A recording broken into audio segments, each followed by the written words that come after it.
कल हमने सीखा function without arguments and without return value. आज हम सीखेंगे function with arguments and without return value.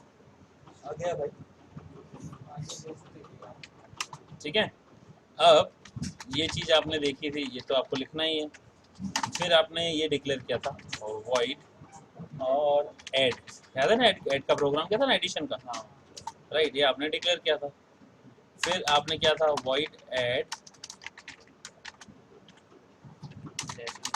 Integer A B result, है ना? क्या था कि नहीं? Enter first value. समझने की कोशिश करना, बहुत इंपॉर्टेंट पार्ट है।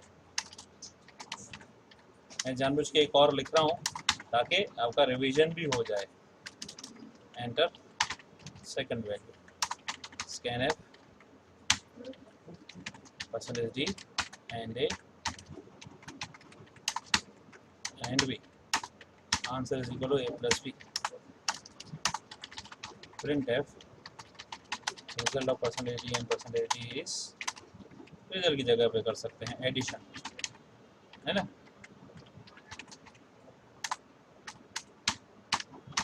दैट इज ए बी और आंसर। फिर आपने मेन में ऐड कॉल किया। ओके, ये हो गया function without argument and without return value, है ना? अब इसका मतलब क्या होता है? इसका मतलब समझने की कोशिश करना। मैं आपको एक चीज़ समझाने की कोशिश कर रहा हूँ कि हम कोई भी फंक्शन बनाते हैं तो उसमें होता क्या है। एक तो होता है इनपुट, दूसरा होता है प्रोसेस, तीसरा होता है आउट। तीन चीज़ें होती हैं, है कि नहीं? अब इसमें हमारे फंक्शन के टाइप है, टाइप ऑफ फंक्शन। तो पहला फंक्शन का टाइप क्या है? Function without argument and without return value.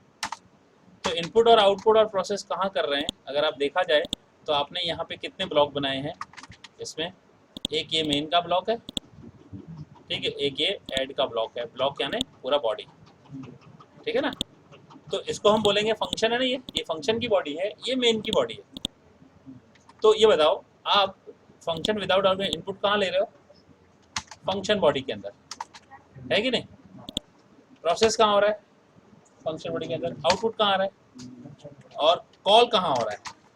Call हो रहा है आपका मेन में, है कि नहीं? अब आप दूसरा आप देखने वाले हो function with argument but without return value. अब विथ आर्ग्यूमेंट में क्या होगा, समझने की कोशिश करना। आर्ग्यूमेंट का मतलब होता है इनपुट। आर्ग्यूमेंट का मतलब क्या होता है? इनपुट। अब इनपुट जो है वो फंक्शन में नहीं होगा, राइट? वो होगा मेन में। किसमें होगा? मेन में। प्रोसेस जो होगा वो फंक्शन में होगा। आउटपुट जो होगा वो फंक्शन बॉडी में होगा। कॉल कहाँ होगा? मेन में। कॉल होगा मेन में, ठीक है? तो अभी ये इनपुट मेन में कैसे होगा? अभी तक तो इनपुट हमने इसी में लिया था। अब मैं क्या कर रहा हूँ, देखो, ऐड का जो बनाया ऐसे दोबारा बनाऊंगा, वॉइड एडिशन, ठीक है? दूसरे नाम से बनाया एडिशन करके। लेकिन अब यहाँ पे क्या होगा, ये ए और बी जो थे ना, अब देखो अंदर इंटीजर इनपुट ले रहे हैं ना, हम दो इनपुट ले रहे हैं ना। अभी हमको दो इनपुट चाहिए, दोनों इंटीजर वाले होने चाहिए। तो आपको यहाँ बताने पड़ेंगे दो इंटीजर के इनपुट आएंगे ऐसे, राइट? क्या बताओगे आप? ये फंक्शन डिक्लेयर किया ना आपने, इसमें कुछ नहीं लिखा ना, इसको क्या बोलते हैं? Without argument. अब इसमें क्या लिखा? आर्ग्यूमेंट्स दिए ना। आर्ग्यूमेंट मतलब मैंने बोला ना इनपुट, तो ये आर्ग्यूमेंट्स का मतलब इनपुट फंक्शन में आएंगे। अब ये हुआ, अब इसको मैं कॉपी करता हूँ, वॉइड एडिशन, एडिशन करके बनाऊंगा, है ना? अब ये एडिशन, इधर दो आर्ग्यूमेंट है तो इधर होने चाहिए इंटीजर और इंटीजर। लेकिन यहाँ पे इंटीजर इंटीजर नहीं, यहाँ पे आपने जो ए और बी अंदर डिक्लेयर किया था ना, जो इनपुट के थे वो इनपुट आप यहाँ डिक्लेयर करोगे, integer A integer B, variable के नाम। इनपुट यहाँ डिक्लेयर होंगे तो यहाँ ए और बी निकल गए, यहाँ इसका मतलब निकल गए ना। लेकिन आंसर थोड़ी निकला, आंसर तो आउटपुट है। तो इनपुट निकल गए तो आपका इनपुट यहाँ आएगा ही नहीं है। बाकी क्या बचा? ध्यान से देखना, समझने की कोशिश। मैंने क्या बोला? इनपुट किस में होगा? यानी फंक्शन बॉडी में इनपुट नहीं है ना, फंक्शन बॉडी में प्रोसेस और आउटपुट है। तो ये क्या चीज़ है? ये प्रोसेस है कि नहीं, है ना। और ये क्या चीज़ है, ये आउटपुट है कि नहीं। तो इनपुट क्या है, मेन में आएगा। अब मेन में लिखो एडिशन, है ना। अब एडिशन के लिए आप यहाँ इनपुट ले सकते हो, यहाँ डिक्लेयर, ये हटा देते हैं इसको, यहाँ इंटीजर ए कॉमा बी ऐसा डिक्लेयर किया, ए और बी का इनपुट हुआ ना, यहाँ एडिशन ए कॉमा बी पास कर दिया। समझ रहे हो ना, मेन में ये मेन में ए और बी है, ये ए का इनपुट हुआ, बी का इनपुट हुआ। अब यहाँ ए और बी मैंने एज एन आर्ग्यूमेंट पास किया, तो होगा क्या, ये जब फंक्शन कॉल होगा ये ए की वैल्यू यहाँ से इसमें कॉपी होगी, ये वाले ए में। अब ये जरूरी नहीं है मैं यहाँ ए और बी ही रखूँ, मैं यहाँ एक्स और वाई भी कर सकता हूँ, कुछ भी कर सकता हूँ, याद रखना, ठीक है ना। यहाँ नाम का इम्पोर्टेंस नहीं है, तो जो मैंने यहाँ लिया है वो यहाँ लिखना है मुझे, समझ आई बात। तो ये x की वैल्यू क्या होगी, जो भी वैल्यू यहाँ इनपुट करेंगे स्कैनर से इनपुट होगा ना, तो जो भी इनपुट करेंगे यहाँ x में गया, और यहाँ से कहाँ जा रहा है, इस a में जा रहा है, और ऐसे ही y वाला कहाँ जाएगा, b में जाएगा। क्या हटा दो, फिर ए और बी से फर्क नहीं पड़ेगा एक्स और वाई, कोई फर्क नहीं पड़ेगा, राइट। क्यों, क्योंकि यहाँ पे ये x की वैल्यू a में कॉपी हो रही है। इसको हम क्या बोलते हैं, इसको हम बोलते हैं ये हमारे एक्चुअल पैरामीटर्स हैं, और ये हमारे फॉर्मल पैरामीटर्स जो अंदर लिखे हुए हैं ना, ये अंदर वाली है, ये फॉर्मल पैरामीटर्स हैं। एक्चुअल तो ये है। क्यों हटा दूं भाई, उसको क्या डिस्टर्ब कर रहा है तेरे को, ये तेरे को क्या डिस्टर्ब कर रहा है, बोलो क्यों। लेकिन अच्छा तेरे को नहीं लग रहा तो आप नहीं लिखना, ये हटाने की बात कहाँ से आई, लो ये लो। अरे वो वॉइड ऐड बोल रहा है शायद। हाँ तो क्या फर्क पड़ रहा है, मैंने रख दिया है तो, मैंने जानबूझ के रखा है ऐसे, देखो दिखाने के लिए, समझाने के लिए नहीं। मैं तो कंफ्यूज करना ही बैठा हूँ आप लोग को, मेरा काम है आपको कंफ्यूज करना। आपको ऐड कहाँ दिख रहा है यहाँ पे ऐड, ये तो ऊपर समझ लो क्या किया है। एक्स और वाई की इनपुट करोगे वैल्यू, ये वैल्यू एक्स में जाएगी।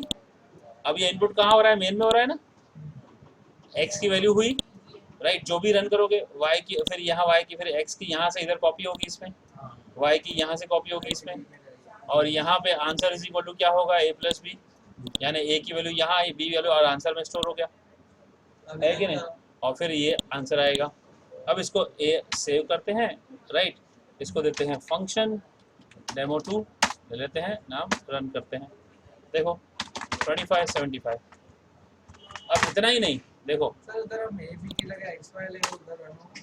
इधर आप जो लिखो ये लो, तो इधर ये एरर देगा ना बेटा, एक्स और वाई, देखो एक्स और वाई यहाँ कहीं है इस बॉडी में,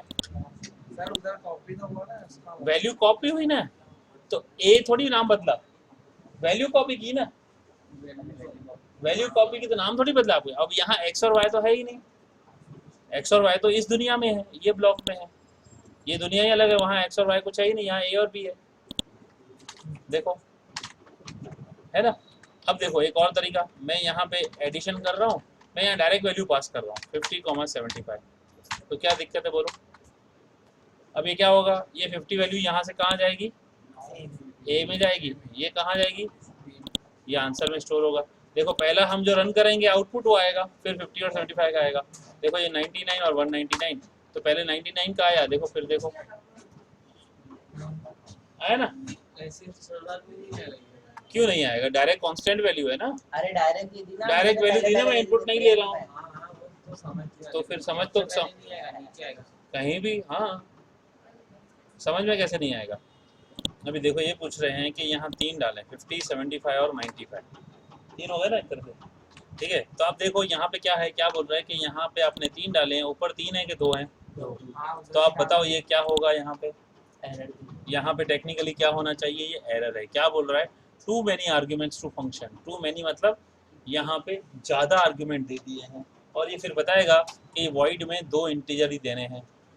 अब देखो ये 2 इंटीजर है, अब मैं यहाँ पे देखो इंटीजर की जगह पे 75.95 डाल रहा हूँ, ठीक है। देखो ये क्या, अब यहाँ पे देखना आंसर क्या आएगा, पॉइंट वाली वैल्यू जाएगी नहीं, देखो परसेंटेज जी दिया ही नहीं है, ठीक है ना, परसेंटेज नहीं है ना, डॉट वाले सीधा ये, क्योंकि अरे इसलिए तो ना फ्लोट नहीं, वहाँ सिर्फ और सिर्फ इंटीजर हो जाएगा, वो ऑटोमेटिक इंटीजर में कन्वर्ट कर देगा वो, ठीक है।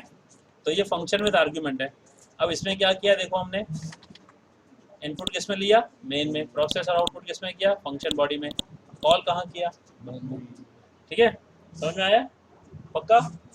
अब एक और सिस्टम बता दूं, राइट, जैसे ये फंक्शन था, ऐसे आप सोचो, कोई भी हो सकता है। अब इसमें फंक्शन विथ रिटर्न वैल्यू, तीसरा क्या है, ये हमारा, पहले इतना क्लियर करते हैं, अब फंक्शन विथ रिटर्न वैल्यू के लिए नया दोबारा देखते हैं। ठीक है,